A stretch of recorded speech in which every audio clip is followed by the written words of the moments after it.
Шахида. Бияққа қарасаң, Шахида.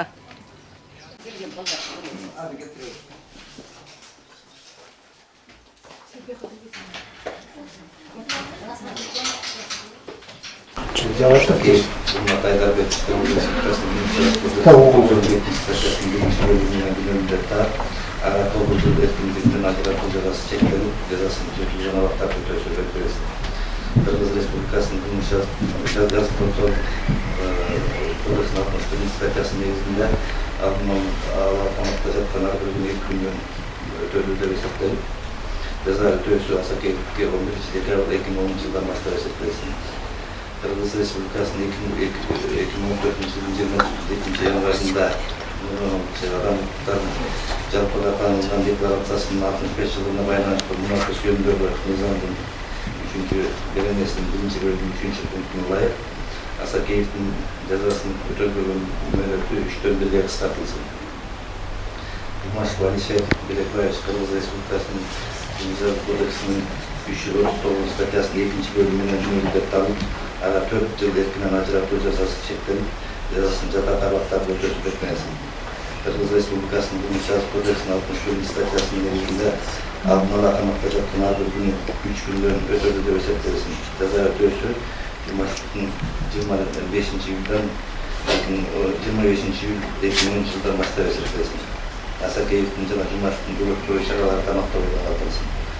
Аманбаева Шахида Араповна Кыргыз Республикасынын Кыргыз кодексинин 339 статьясынын 2-бөлүгүнөн мүнөттөп таап, ага 4 жыл эркинен ажыратуу жазасын жата тармактарда өтөсүп өтмөсүн.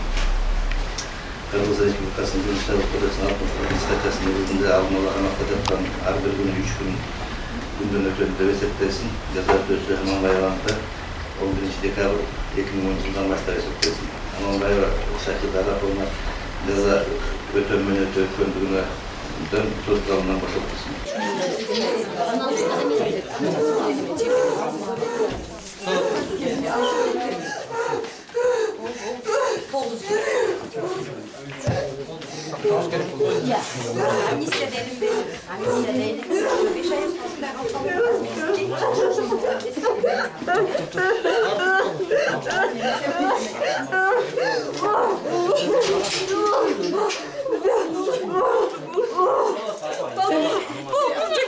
Воды дайте, я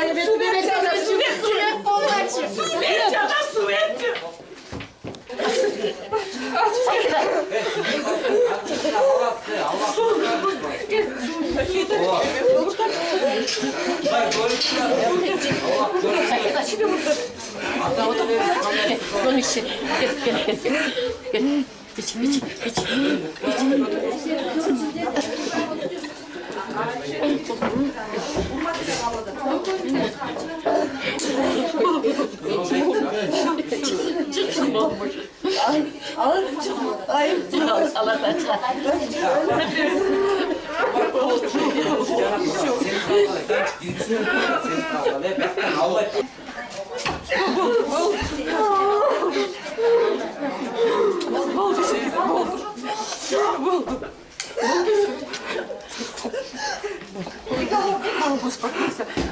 Успокойся.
Гүнөлүк так койбоду. Вот, ошо айтпайм. Вот, ошо айтпайм. Мет от тебя зависит.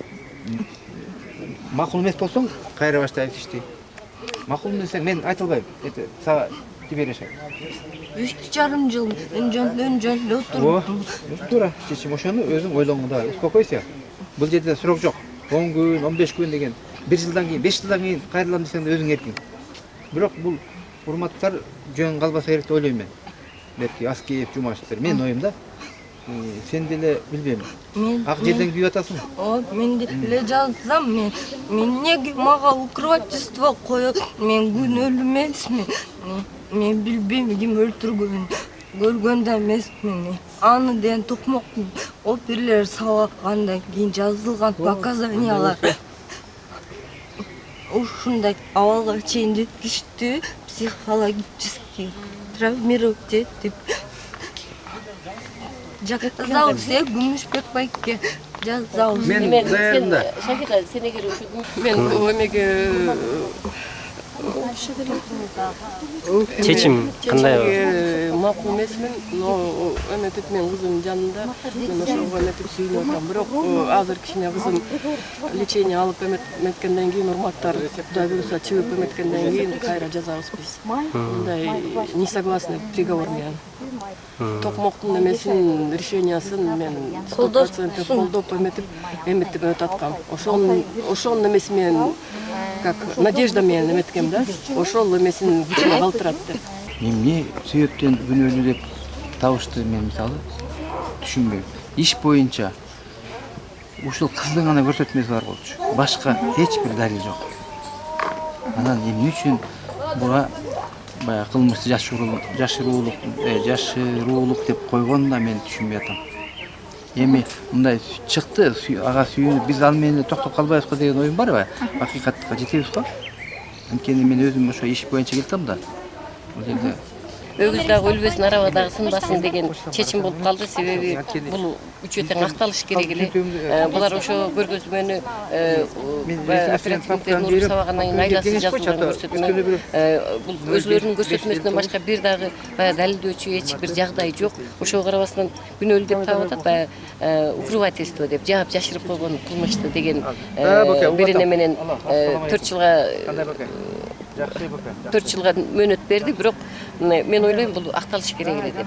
Анан экинчи жагдай, эми мен ушу Шахиданын азыр камакта калбастан эркиндикке чыкканына аябай сүйүнүп атам да. Бул дагы биз үчүн бир чоң жеңиш болуп атат. Себеби акыбалы өтө оор. Ал жака кайра барса, мына состояниясын көрдүңөр. Баягы клеткадан чыккандан кийин азга болсо эсин жоготуп, ошондой абалда болуп атат. Анан бул кайра камерага барса, абалы өтө оор болмок да. Но эркиндикке чыкканда мен чын жүрөктөн сүйүнүп атам.